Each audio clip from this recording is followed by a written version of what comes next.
I love whodunits in TV programmes or books. I think classic books like Sherlock Holmes have such wonderful titles such as The Hound of the Baskervilles, A Study in Scarlet. So if Conan Doyle was writing today's Gospel, he might have named it The Case of the Curious Greeks. As good detectives, let's start with the crime scene. Just before today's Gospel reading, Jesus has arrived in Jerusalem for the festival. He has been ecstatically greeted by the crowd, who tore palm branches to wave him a royal greeting. The city is crowded with pilgrims from all over the known world, but there is tension in the air. Let's consider our suspects. Among these visitors, John tells us there are some Greeks. Sounds suspicious. Why are there Greeks at a Jewish festival? But we find their story checks out. They are probably Greek-speaking Jews. Jews had scattered all around the ancient world, picking up local customs and languages. There was even a Greek translation of the Bible called the Septuagint. So Watson, it's not suspicious that these Greeks are at Jerusalem for the Passover. What about Philip? What have we got on file about him? Well, he's mentioned in Mark's Gospel as one of the 12, but that's all that Mark tells us. For further information, we turn to John's Gospel. Here we first learn that it was Philip who brings Nathanael to Jesus, telling him, "We have found him whom Moses and the prophets wrote, Jesus, son of Joseph, from Nazareth." Later we read that when Jesus is beside the Sea of Galilee, suddenly a large crowd appears. Where have they come from? Who invited them?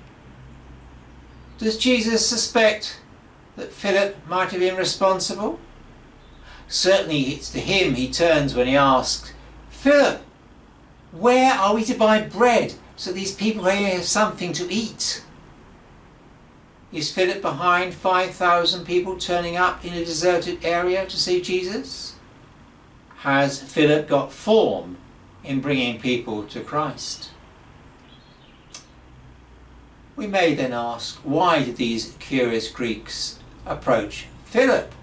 Why not Peter, or John, or Judas? Is there a conspiracy here?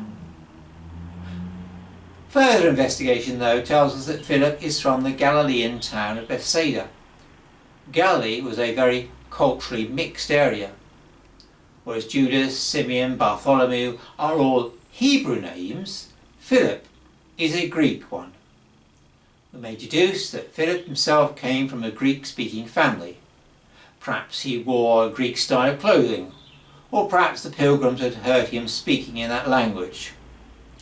So for our curious Greeks, Philip was the natural choice through whom to get access to Jesus. So what's the mystery? What's the problem? What are we trying to solve? The question is, I think, what brings people to God? It's an important question. For the last 50 years or so, the Church has put a great deal of energy into evangelism, bringing people to Christ. However, most of these initiatives have not worked. The decline in church members continues. Underlying most evangelistic projects is the assumption that we have to take God out there to those who don't know him. We believe it's our task to challenge people to respond to the good news that we bring. We bombard them with leaflets, alpha courses and missions. The case of the curious Greek suggests that we may have got it the wrong way round. We don't need to drag God into people's lives because he's already there. We don't have to tempt them to taste our goodies because the human heart naturally has a hunger for spirituality in the same way that human bodies have a natural hunger for food.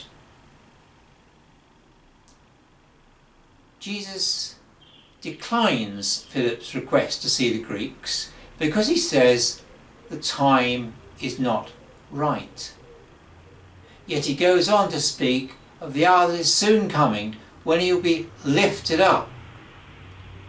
It's typical of John's Gospel that Jesus' words have a double meaning. Lifting up refers both to being lifted up on the cross, but also being raised to share in the Father's glory. The two are one. When Jesus is raised up on high, then not only the curious Greeks, but all people will see him. Not only will they see him, they'll be drawn to him, like a magnet attracts iron, like a moth is drawn to the light. For God neither ignores us, nor does he force himself upon us. Rather, it's the warmth of his love that draws us to him. Our task becomes ensuring that we don't become a barrier preventing people from coming to Christ. The moth will naturally come to the light unless you block its view. The iron can't help but be pulled to the magnet unless you erect a barrier. I know of one congregation who sensibly decided in winter to worship in the warmth of the hall rather than in a cold church. But they didn't expect the Lord to be at work outside the congregation, drawing others to himself. So they didn't even bother to put up a notice on the church door. One Sunday a couple did in fact turn up, only to be confronted with a locked door and a darkened building. Needless to say, they didn't come to that church a second time. Every time we offer the Eucharist, we celebrate Christ lifted up in our midst. We remember both his cross and his glory. That glory still draws women and men to the Lord today.